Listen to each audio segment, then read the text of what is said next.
نکل کر shadi.com پہ آئے. Download now.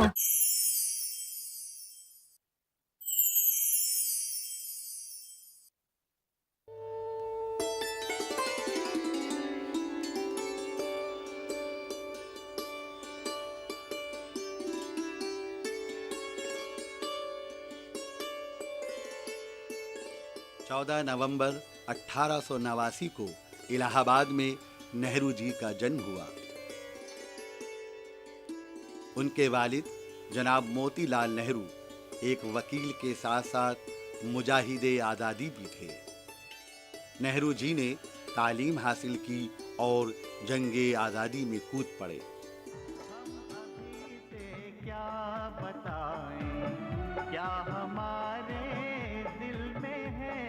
اپنی دانشمندی سے جنگ آزادی کو اس موڑ تک لائے جہاں غلامی کی زنجیریں ٹوٹ کر بکھر گئیں اور ہندوستان مکمل طور سے آزاد خود مختار ملک کی حیثیت سے دنیا کے منظر نامے پر ابھرا اور ان کی قیادت میں ایک بااثر ملک کے طور پر نمایاں مقام حاصل کیا.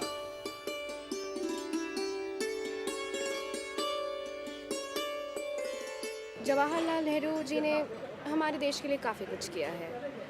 ان کی وجہ سے ہمارا اسٹیٹ، ہماری کنٹری کافی زیادہ انتی کے طرح پہ چلی ہے.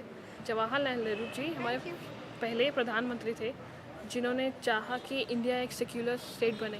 انہوں نے ہمیشہ چاہا تھا کہ ایک سیکولر اسٹیٹ ہو، ایک سیکولر کنٹری ہو، ہمارا دیش ایک ہو کے رہے ہمیشہ. نہرو جی نے ہمارے دیش کے اندر جتنے بھی ذات پات کے لوگ ہیں، جتنی بھی کمیونٹی ہیں، ان کمیونٹی کو انہوں نے ایک کمیونٹی الگ سے نہیں دیکھا ہے. ان کو یکساں ایک نظر سے دیکھا ہے. ان کو ایک برابر تولا ہے.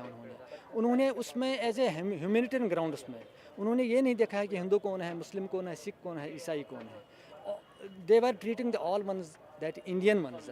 صرف ہندوستان کے باشندے انہوں نے کہلائے ہیں ان کو، اور ان کے نقش قدم پر دیش آگے بڑھا ہے. جواہر لال نہرو جی نے سوتنترتا پراپت کے بعد پورے دیش کو جو ایک دشا دی اور کہنا چاہیے کہ ایک کیریکٹر بلڈ کرنے میں جو انہوں نے یوگدان دیا تو وہ تو ابھوتپورو تھا.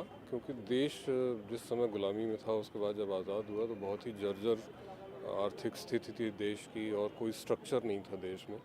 تو انہوں نے سارے پرانتوں کو اور جو ریاستیں تھیں ان کو کیندرت کیا، اور اس کے بعد ایک دشا دی انہوں نے دیش کو. تو وہ ایک پولیٹیکل پارٹی کی حیثیت سے یا پولیٹیکل لیڈر کی حیثیت سے کم کہہ لیجئے، ان کا جو ایک سوئم کا ویکتتو تھا وہ بہت زیادہ پربھاوشالی تھا. تو اس سے مجھے لگتا ہے کہ زیادہ یوگدان ملا آگے آنے والی پیڑھیوں کو.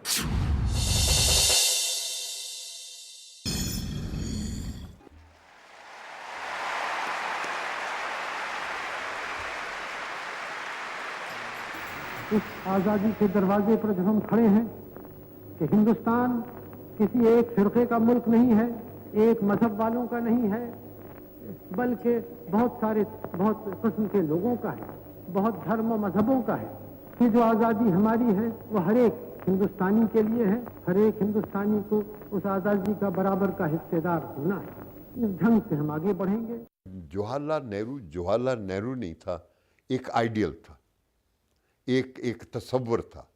ایک ایسا آدمی جو کہ ہمیں اپنی جو ہم ایک اندھیرے میں پڑے ہیں ان کو اٹھا کے ایک ہمیں نور میں اور ایک روشنی میں لے جا رہا ہے.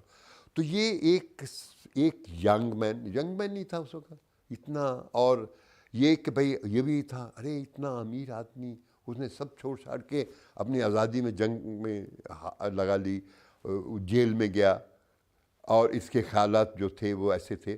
تو اس قسم کا جو وہ ایک جادو اور طلسم بن جاتا ہے، اسی کے حساب سے ہم لوگ سب تبھی وہ جب ایک دوسرے سے دوسرے کونے میں جاتا تھا تو ایک ہی کو باندھتا تھا جیسے ہوتا ہے.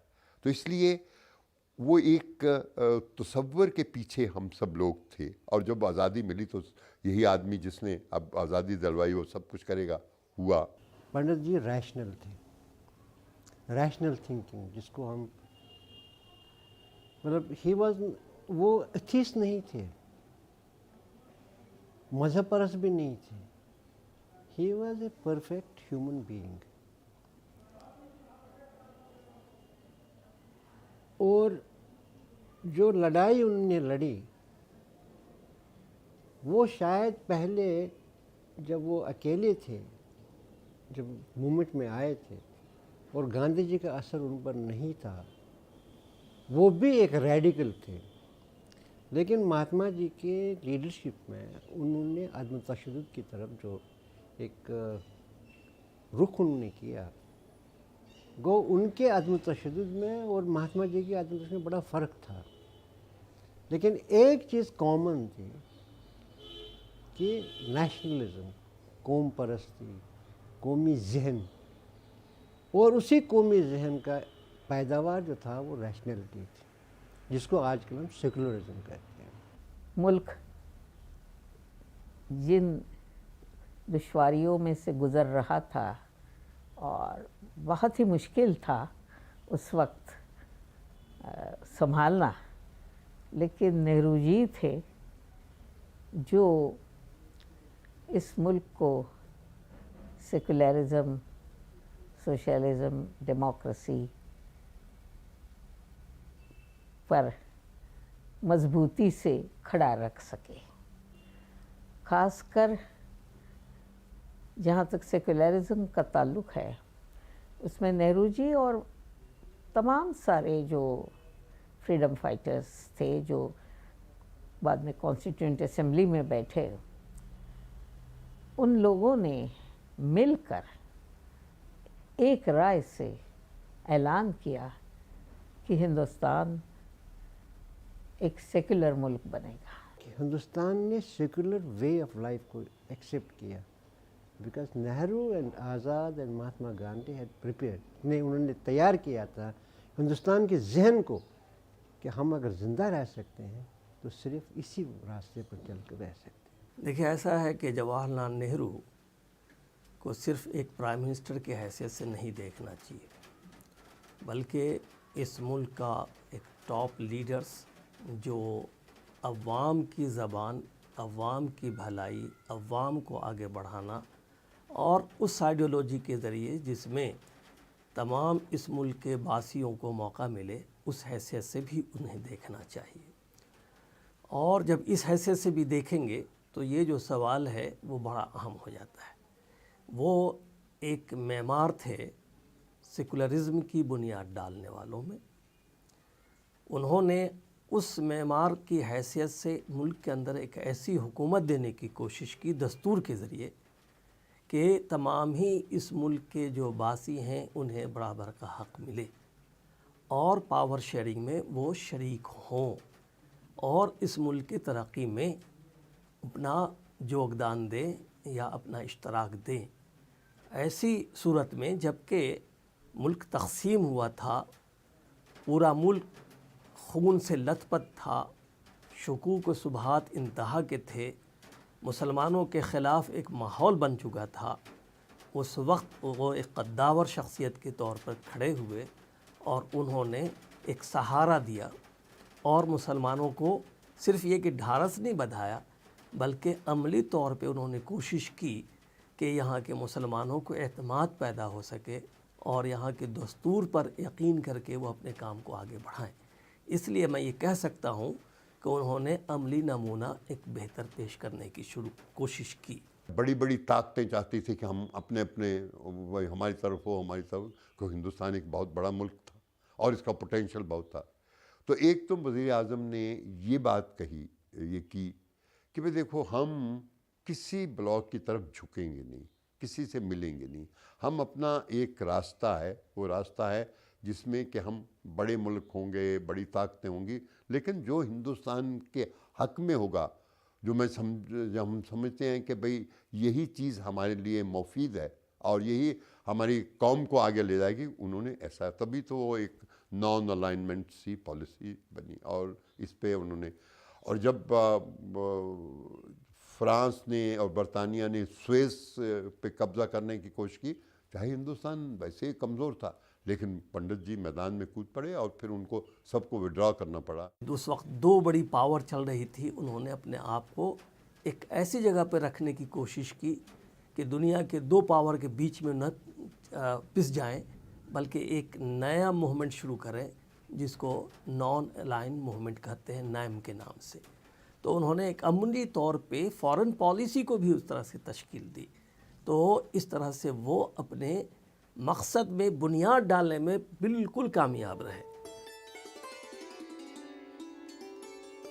یہ ہندوستان کی خوش قسمتی ہے کہ اسے پہلے وزیر اعظم کے طور پر پنڈت جواہر لال نہرو جیسی عظیم اور ہمہ گیر شخصیت نصیب ہوئی۔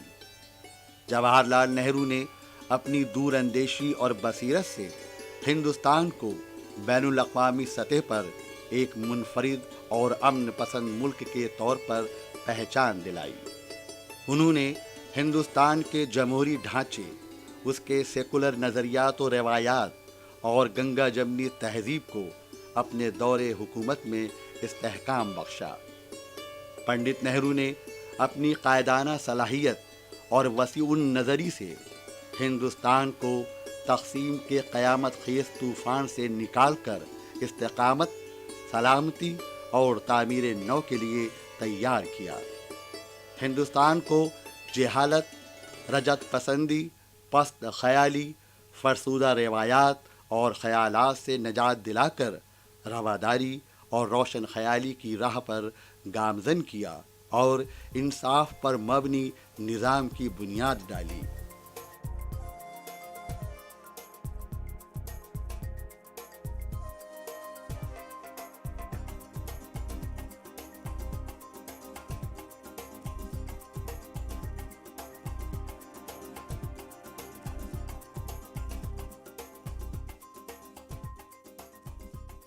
جواہر لال نہرو نے جہاں ملک کی تعلیمی اور اقتصادی بنیادوں کو مضبوط کرنے کے لیے مرحلہ وار کوششیں کیں، وہیں سائنس کو منصوبہ بند طریقے سے ایسا فروغ دیا جس کی مثال نہیں ملتی۔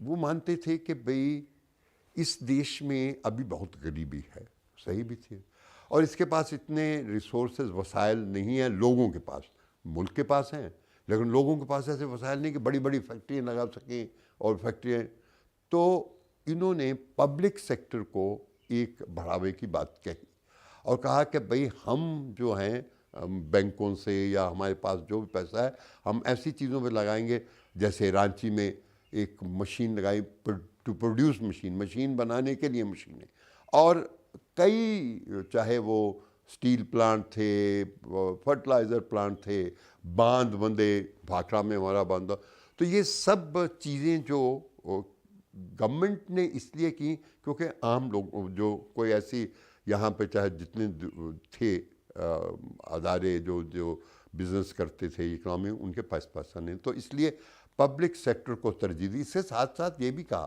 کہ یہ دوسرے سیکٹر، تبھی انہوں نے ایک اس کا نام تھا مکسڈ اکانومی کیا جائے، اور بہت تاکہ اب آج ہم جب دیکھتے ہیں تو بہت سی چیزیں وہ جو اس وقت انہوں نے جن کی بنیاد ڈالی تھی وہ اب عمارتیں بن رہی ہیں بہت، اور وہ کہا کرتے تھے کہ یہ نئے ہمارے شوالے یا مندر اور مسجد ہیں۔ جس وقت ملک آزاد ہوا تھا وہ پورا ملک ایک خاص حالات سے گزر رہا تھا، اور انہوں نے اس وقت پلاننگ کمیشن کی بنیاد ڈالی اور ایک سسٹم یہ ڈالا کہ اس کا چیئرمین پرائم منسٹر خود ہوگا اور پلاننگ کمیشن کا ڈپٹی چیئرمین کوئی ماہر ہوگا۔ تو یہ بنیاد وہ تھی جس کے نتیجے میں آج 5 ایئرس پلانس کا ہر 5 سال پہ چیزیں آ رہی ہیں، اور پلاننگ کمیشن اس کو ایک پرسپیکٹو پلان دے رہا ہے۔ تو یہ وہ بنیادیں تھی کہ تمام اقتصادی، سائنٹیفک اینڈ ادر حصے کی بنیاد پڑ جائے، چونکہ وہ زمانہ اصل بنیاد ڈالنے کا تھا۔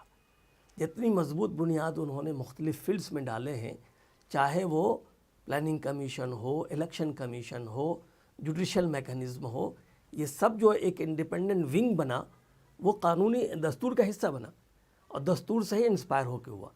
تو یہ اصل جو ان کا سب سے بڑا کارنامہ ہے، تمام فیلڈ میں انہوں نے بہت مضبوط بنیاد ڈال دی ہے، اور اسی پر عمارتیں کھڑی ہوتی چلی جائیں گی اور کنگورے بنتے چلے جائیں گے۔ اس لیے ان کو اعداد و شمار میں پیش نہیں کیا جا سکتا، اس لیے کہ وہ بنیادیں ہیں اور یہ بنیادیں بڑی مضبوط ہیں۔ नेहरू जी बहुत दूर की देखते थे। उन्होंने कहा कि हिंदुस्तान को अगर इस दुनिया में अपना मुकाम पाना है तो साइंस में तरक्की करना और सबके साथ रहना, बल्कि आगे बढ़ना बहुत ज़रूरी है। और हमेशा साइंटिफिक टेम्पर की वो बात करते थे, और साइंस की तरक्की के लिए इतने सारे मौके दिए उन्होंने इस तालीम के ज़रिए, और कॉलेजेस, यूनिवर्सिटीज़, इंस्टीट्यूशंस खड़ी की। जो उन्होंने बूटे लगाए थे उसमें से कुछ ज़ाया हो गए, लेकिन कुछ बहुत फलदार हैं। और आज हम देखते हैं कि अगर आईआईटी फील्ड में बहुत आगे गए हैं तो इसका मतलब है कि वो कल जो उन्होंने वहाँ कोई इंस्टीट्यूशन खोली थी वो सब। तो जवाहरलाल नेहरू आज भी इतने सालों के बाद मेरे हिसाब से एक ऐसा इंसान था जो कि सचमुच एक हिंदुस्तानी था, जो सचमुच उसको हिंदुस्तान का दर्द था। और जो मैं कल का हिंदुस्तान देखता हूँ तो मैं देखता हूँ कि क्या ऐसा इंसान फिर हमारी मिसाल बनेगा, यही राहबर होगा। कि नेहरू जी थे जो आज हम ये कुछ कर पा रहे हैं। तो अब चाहे स्पेस में हो, चाहे न्यूक्लियर में हो, किसी में हिंदुस्तान पीछे तो नहीं है। नेहरू जी ने क्यों उस ज़माने में, जब हिंदुस्तान अभी जन्म ही ले रहा था, उसने कॉन्सेप्ट दिया था साइंटिफिक अप्रोच का? क्यों? उनकी दराज नज़र थी, उनकी नज़र जो थी वो दराज थी। वो फ्यूचर में देख सकते थे कि हिंदुस्तान तरक्की ऐसे कर सकता है जब वो साइंस की तरक्की करेगा।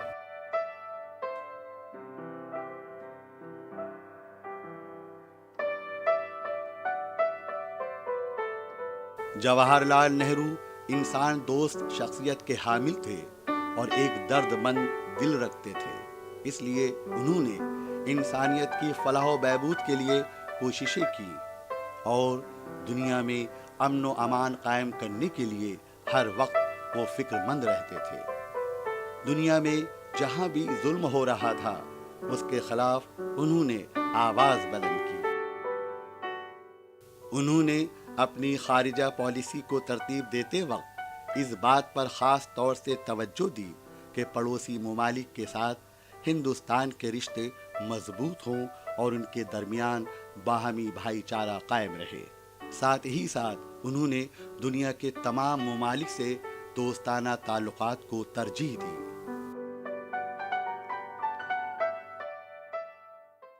फॉरेन पॉलिसी में भी उन्होंने बहुत ही हिम्मत के साथ और एक दूरंदेशी के साथ जो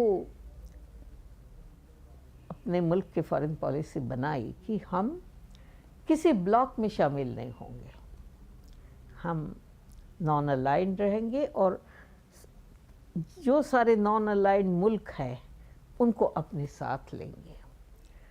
और हमारा मकसद होगा कि अमन कायम हो, जंग कभी ना हो, और साथ साथ मुल्क में तमाम सारे ममालिक में आपस में बातचीत हो, बातचीत के ज़रिए मसाइल को हल किया जाए। और हमारा जहाँ तक हिंदुस्तान का ताल्लुक़ है, हम सबके साथ दोस्ती रखेंगे, हम किसी को अपना दुश्मन नहीं मानते। जब चीन की बात आती है तो चीन में उन्होंने बहुत कोशिश की कि भाई हमारे साथ में चौ एन लाई जो उस वक्त प्राइम मिनिस्टर थे वो उनको जकार्ता में ले गए।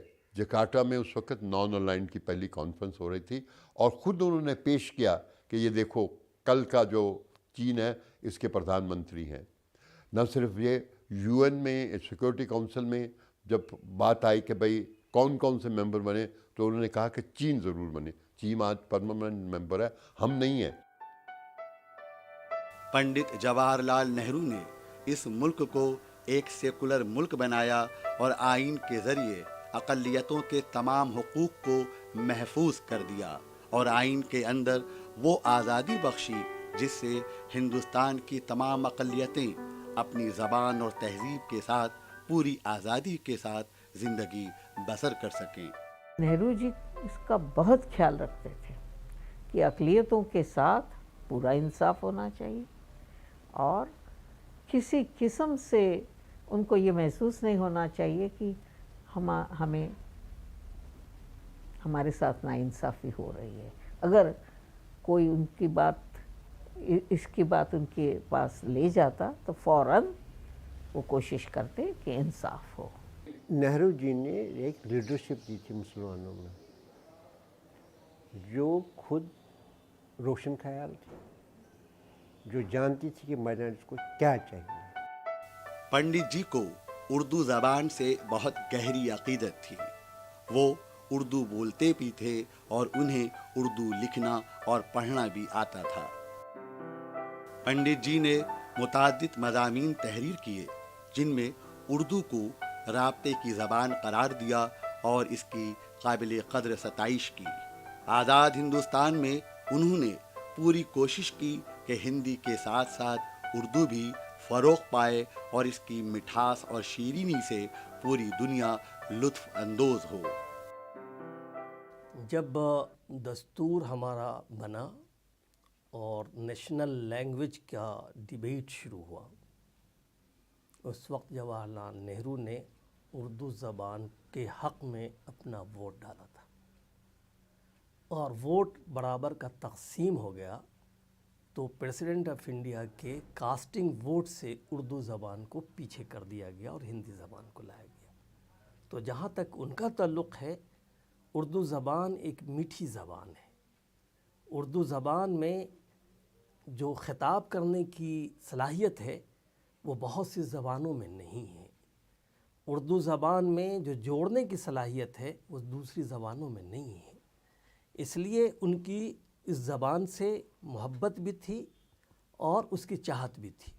तो ख़ुद उनका इस ज़बान को फेवर करना एक काफ़ी था, मगर किसी वजह से वो ज़बान नेशनल ज़बान नहीं बन सका. तो उसके बाद उन्होंने मुख्तलिफ़ जगहों पे उर्दू ज़बान को प्रमोट करने के लिए एकेडमिक और मुख्तलिफ़ सहूलतें फ़राहम की.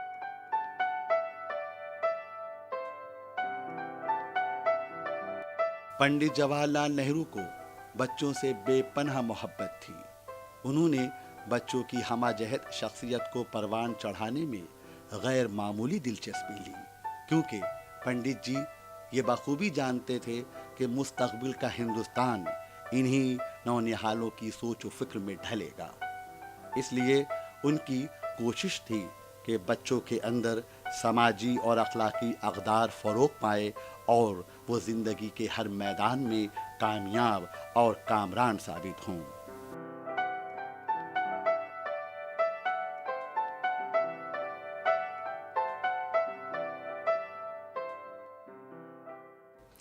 मेमार मुल्क हमेशा तंग नज़री का शिकार नहीं होता है और वो कभी भी सिर्फ़ आल औलाद तक महदूद नहीं हो सकता है.